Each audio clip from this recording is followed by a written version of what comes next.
Welcome to the Art of Badassery, where I explore what it takes to live life on your own terms, break free from the status quo, and unleash your inner badass.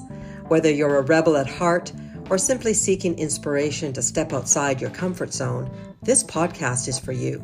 I'm your host, Mahara Wayman, and each week I dive into the stories, insights, and strategies of those who have mastered the art of badassery and are living life to the fullest. They smile when no one is looking. Debra White, welcome to the Art of Badassery. I am so thrilled to have you as a guest today. How are you?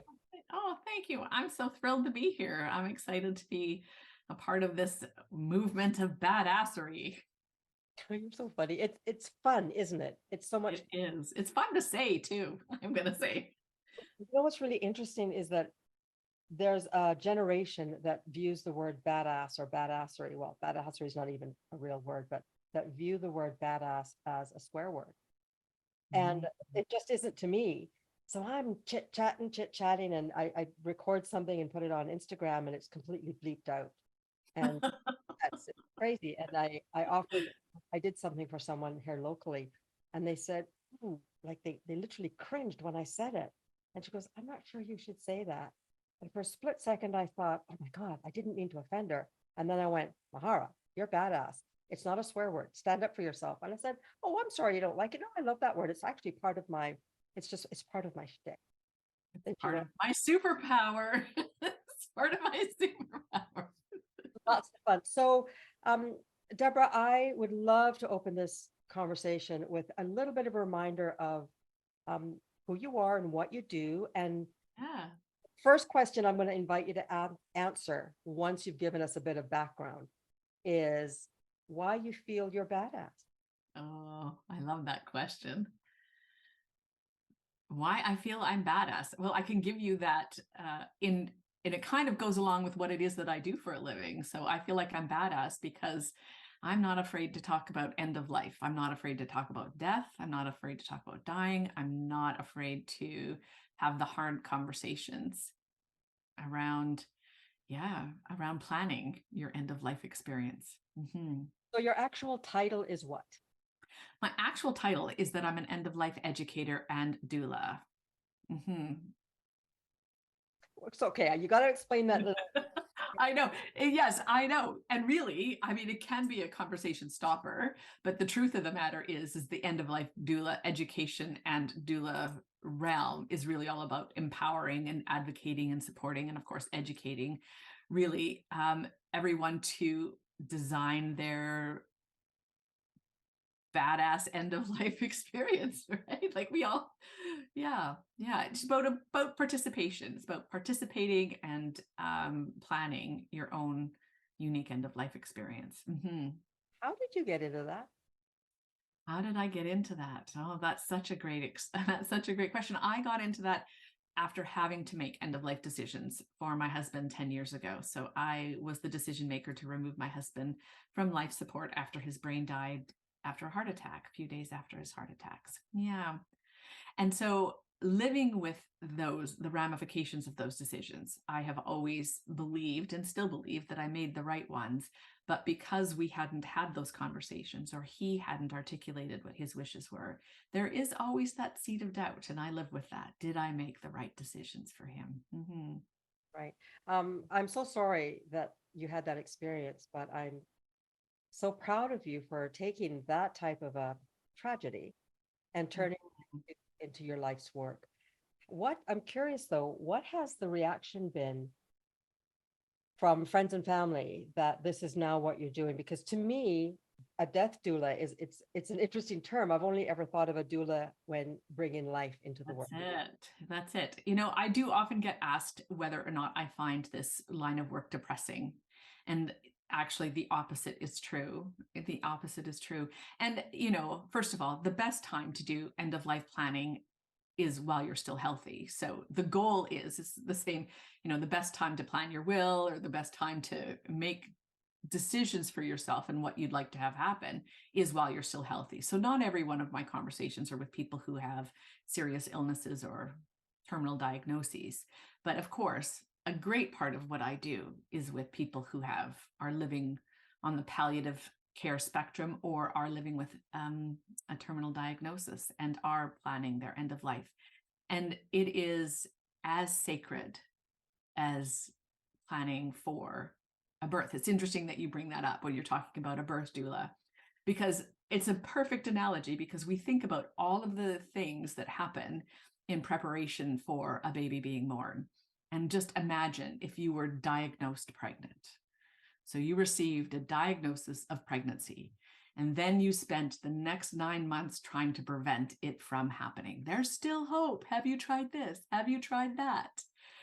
And truthfully, what happens when you're diagnosed pregnant is that you spend the next 9 months, because there's an expectation of, how long the trajectory will be that you will have this diagnosis. And most people, it's around 40 weeks. Some people are shorter, some people are longer, but you also know what the expectation is. And you hope for the best, but you also can prepare for the worst. And so that is exactly what end-of-life planning is. So we may not know what our diagnosis is or what's going to eventually cause the end of our life or cause our death. The reality is we all know that there will be something. So specifically for people who do receive a diagnosis, it's important to understand the trajectory and plan for the best case scenario, but also be aware that there's some pitfalls that may come in. So that's where a doula comes in. We help you navigate and personalize and plan for the trajectory, also taking into concern, culture, diversity, gender, it all comes into play. And really, death is an ordinary and natural part. It's what we signed up for when we were born. We signed up for that. Mm-hmm. I love the way that you explain that. And I want to thank you for doing that, because I can see just in that little explanation, like, wow, we may not want it. Mm-hmm. We may be ready for it. We may not, but it is coming. It is coming. And the idea of having someone to hold your hand and to navigate it and to know that what you're feeling is okay. And you're also allowed to have other feelings, like whatever it is that you need to have, you've created a space for that. And that's what I love about the coaching world in general. And you and I are both coaches. I'm curious though, Debra, what have you learned about yourself as a coach now that you are in this specific business and your clients are quite different from what you may have been used to in the past before you stepped into this role? Oh, I've learned the same thing about myself as a coach as I've learned about people, is that we can do hard things. We can do hard things. People, the body knows how to die. The body knows what to do to die. It's our heart and our minds that don't know what to do to die. And me as a doula and as a coach, oftentimes, it's about having the courage to show up, to have the tough conversations, because that which people are thinking about, if they're not asked and invited to share what it is their deepest fears or what their beliefs are or what their values are, if they're not invited to share those, then they may not have a good death, then they may not. So I'd say that's the biggest thing. People are already thinking about it, and people can do hard things, including die. And me as a coach, to show up for them and have the courage to have some courageous but tender conversations is a skill. Wow. As you were saying that, I couldn't help but see the parallels, because I could just as easily say, wow, people want to live. Yeah. Or if I can show up and have the courage to ask them the tough questions to help them feel their feelings, they can live their life. Yes. Right? Whether the life is another 2 weeks or another 2 decades. So I love the parallels that I'm seeing between what it is that we do. The results are the same in and amongst a reality that's different. One person passes, one person continues to live. But what we do on that journey is very similar. And validating, Mahara, and validating that to the people that it's okay to want what you want. It's okay to have the goals that you have, and it's okay to move in the direction of what it is that you desire most. It's really, as a coach, what we do is validate. We're curious validators. I want a t-shirt that says that. Yeah, curious validators. Yes. Validator. So I'm really I can't wait to hear what you say to this one. And by the way, everyone, I've actually known Debra for about 15 years. She was my coach when I joined a global company. And I credit her with teaching me how to ask the tough questions. Oh, thank you. There was a time when and I know you'll remember this, Debra, when I said to you, can you just tell me what I should say next? Because just tell me what I should say. And grace and patience, you just said, oh, Mahara, just trust yourself. So I just want to say thank you, because you're welcome. Years ago was the beginning of the career that I'm in today. But I digress. I would love to know, if you had to name your superpower, what would it be? I'm going to first, before I name it, I'm going to talk a little bit about how it is a skill that I have honed. It is through practice and mindful learning about it. And it is compassionate, empathic listening. So even in your story that you talked about, because I find that often people do get lost in the, I don't know what to say next. And truthfully, when somebody says that to me, that is a cue that you have stopped listening. If you're worrying already about what to say next, that's your signal that you've stopped listening. So it's something that I really work on, is first having that open and compassion, because we're all struggling to some extent, with self-worth or feelings of lack or anxiety, or, and coming at it with hey, I got that too. That's the compassion, the understanding that those emotions are all a part of the human experience, and truly listening to what it is that the person who's talking to me is the most important, because they're going to let you know what's the most important to them, and you might miss it if you're worrying about what to say next. Oh my God, that's so powerful. I'm wondering though, how do you stop yourself? Because I've struggled with this. How do you stop yourself from jumping into their story? Sudden going, oh my God, I'm so sorry. And sort of, how do you stop yourself from that? Because I think that I can see that could be a challenge. It has been for me. Yeah, sometimes it is about the validation. I have a friend of mine who talked about sheesh woo therapy. Have you ever heard of that? Sheesh woo therapy is just when somebody's telling their story, you go, sheesh, woof. I love it. That gives them the space to keep talking. So I really employ sheesh woo a lot. Sheesh woo, when somebody's telling a really tough story, sheesh woo is appropriate. And it's an invitation to also share more. So instead of worrying about what to say next or what the right question is, sometimes words are too much, even I'm sorry, because that sets up that kind of sets up a dynamic of hierarchy, can be sometimes, like, don't feel sorry for me, or, oh yeah, okay, now it's about you because I'm telling you that I'm sorry for you and for your loss, or anything like that. But just even like, ooh, wow. So it's just an acknowledgement Mm, without a joining forces, so to speak. that's right. Mm-hmm. I'm sure within your case specifically, you hear some really tough stories. I do. What's the most beautiful thing that's ever happened to you in your experience as a death doula? Gosh, there's so many. There are so many. And I would say the most it's the openness and the gratitude and the relief that I can see on some of my clients' faces You know, I can tell you a story about a gentleman that I've accompanied, who was estranged from his family.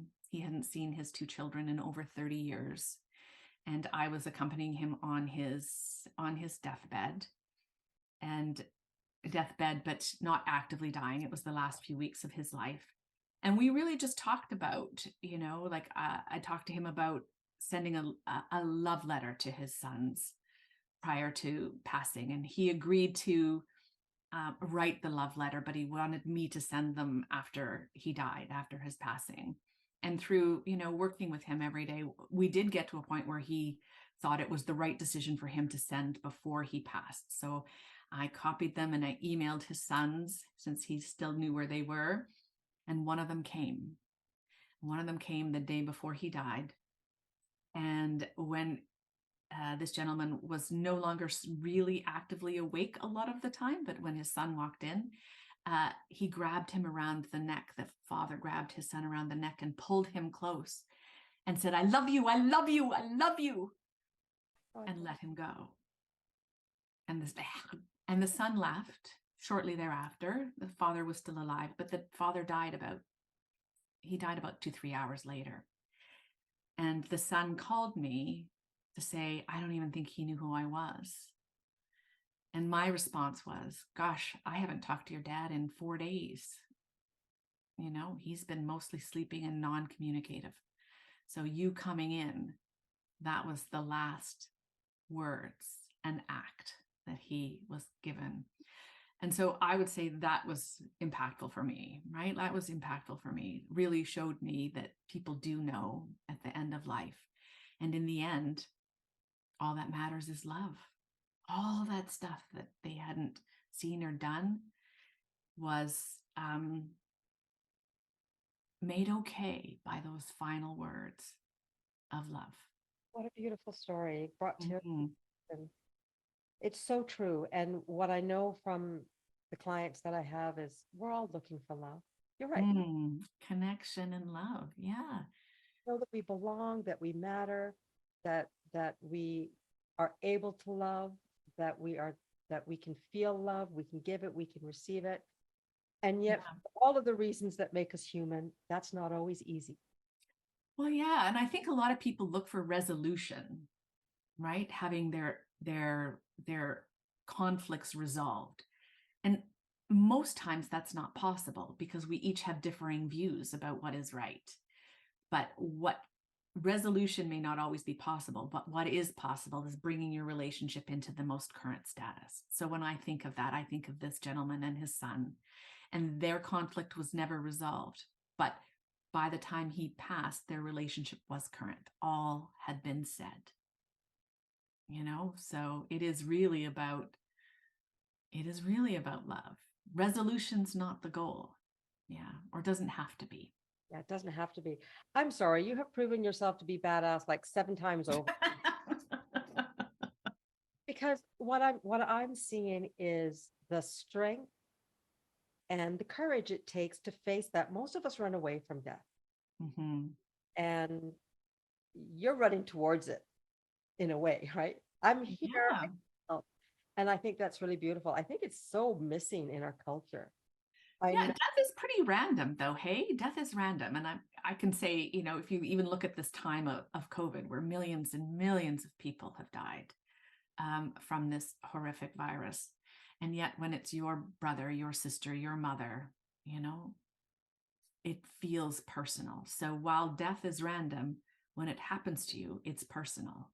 And so lots of people are dying of cancer. Lots of people die of heart disease. Lots of people die of, there's so many things that people can die of. But when it's your loved one or you, that's when it's hard. And isn't it great to have help with that hard stuff? Yeah. It absolutely is. It is. That's why it's why we do what we do, is recognizing that we all need help. We all need to feel that we belong. And, part of what I experience with my clients is my clients already know all the answers. They've just, for the most part, forgotten. Or they don't know they have permission to say it. Well, exactly. Yeah. Or they're waiting to be given permission. So, what I do is create, and I know you do as well, is create this beautiful, safe container where they can be themselves, where they are given permission to go, well, tell me how you feel. No, no, no, don't bother. Mm. I want you to tell me, you can't tell me again. And I'm sorry, can you tell me again a little louder? Because we have feelings for a reason, right? We're spiritual beings, Yeah. human existence. And the beauty of a human existence is that you have all of these feelings that can help you to navigate your journey. What happens to so many of us along the way, though, is that we get caught in the feeling, or we attach a value to that feeling that is either Mm. dated or just not true. So Yeah. we are in our, in one sense of it, our own worst enemies. But when we are willing to be brave and courageous and speak our truth and ask for help, then amazing things can happen. So um, I know, and I'll share this with the listeners, you have been, wow, so instrumental in helping me navigate my mother's um, journey. My mom is still with us. She's 97 years old. And about a year and a half ago, her dementia became quite evident. And it was tough because I struggled with feelings of guilt that she wasn't the mom that I needed. In fact, Mm. she was. And man, did I get angry at her. Mm. How dare you get old and lose your memory? And then I Mhm. was angry at myself for even having that thought. And I'm like, I can't tell anybody. I can't tell my brothers and sisters I think that. Like, what a terrible daughter. And you Mhm. were so gracious in talking me through and just helping me sort of to understand that my feelings were normal. And my mom needed me now in a completely different, wow, my mom needs me now in a completely different way than she has before. And that's okay. It's totally okay. So I'm just saying here on air for everyone to know that I thank you. And I don't think I would have navigated it quite as smoothly without your help. So I just want to say thanks for that. Well, you're welcome. And you can do tough things. And you are. You're doing a great job. I You're could, doing a great job. oh my goodness, I feel like I need a fan. So, what else would you like to tell the world about what it is that you do? What's something Um, you think is going to be a surprise to us about your role? Something that I think would be a surprise. I think I said it at the beginning that the best time to plan the end of your life is while you're still healthy. Okay, speaking of that, those of you that are listening, in the show notes, I will have all of Deborah's contact information because she's right. The best time to plan for either your passing or that of a loved one is now, not Yeah. so now when you're in the throes of an emotional upheaval. And I would say also, I mean, planning is one thing, but also practicing talking about it so that if and when something does happen, your circle are ready and know how to help and support without having to try to guess. Mm. Yeah. Yeah. So planning is one thing, having the conversations with your circle is number two. So what would my interest is really piqued now. Am I hearing you correctly in that you think it's a good idea for us to say to our family at dinner, for example, Yes. right? Hey guys, just so you know, I've been thinking about what it is that I'd like my end of life to look like. Mhm. No, I'm not ill. There's nothing wrong with me. Nobody needs to get upset. That's right. We've spent years talking about what it is that we want as we go through our life. And this is just another opportunity for that. So are you guys ready? Do you want to hear about how I'm thinking I'd like things to go? Yes. Yes. Some, Yeah. And dignity is important to me, right? Dignity is important to me. So some of the things that I worry about and that I want to help you make decisions around is if cleanliness is an issue for me, if I'm not able to be kept clean, that would impact my will to want to live at this juncture as a healthy person. What do you guys think about that? So if I'm laying in a hospital bed and you have to make a decision because I will no longer be able to feed or toilet myself, you have permission to remove the plug. Mom, do we really need to talk about the Of course, right? It's just like having the sex talk, right? It's having the sex talk, it's having the finance talk, it's having the death talk. You have my permission to remove the plug when these things happen. my mind is blown Mhm. how easy you made that seem. And I think right, the more we talk about anything, the easier it becomes. So Right. And dignity and burden are really big things. And people, healthy people specifically struggle around the toileting issue. They struggle around their dignity. They struggle around feeling a burden to others, which would really open up the conversation. I had a conversation with my son and I've said that same thing to him. I don't want to be a burden to you. And he goes, "Oh, Mom, that's all I want you to be. My house is going to have a place for you." So it was a really a unique opportunity. And I will tell you, my other son would be like, "No, you're not going to be a burden to me. Your butt will be in the advanced care home. It'll be close to me so I could visit you, but you will not be in my home." So it really was an interesting and open conversation to even have with my own children, to know that that they had such differing ideas about where and what they would like for me, you know? And my older son was like, "Mom, you're such a social person. You would love to play bingo down in the room with all of those people. That's why I'd put you there." And my other son would be like, "No, I want you close to me." So it was a good conversation. It was interesting. good for you. Good for you. Congratulations on doing that. Well, all joking aside, Deborah, it's so important the work that you do. And you are absolutely badass for jumping in, listening to the calling that you had, recognizing what your superpower was, and then studying upon it. So it really became a superpower. And so Mm. people have been touched by your coaching and just by your friendship, myself included.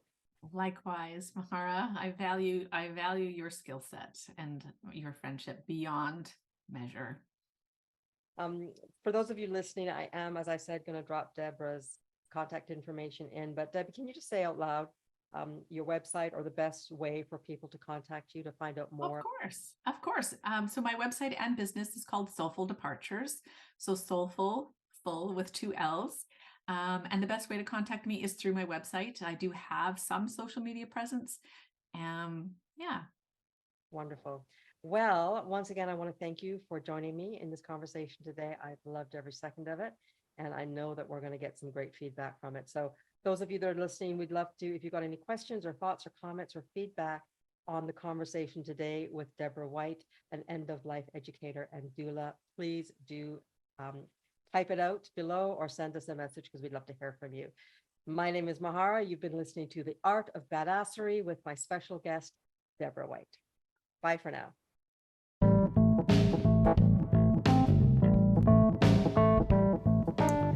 Thank you for tuning in to The Art of Badassery.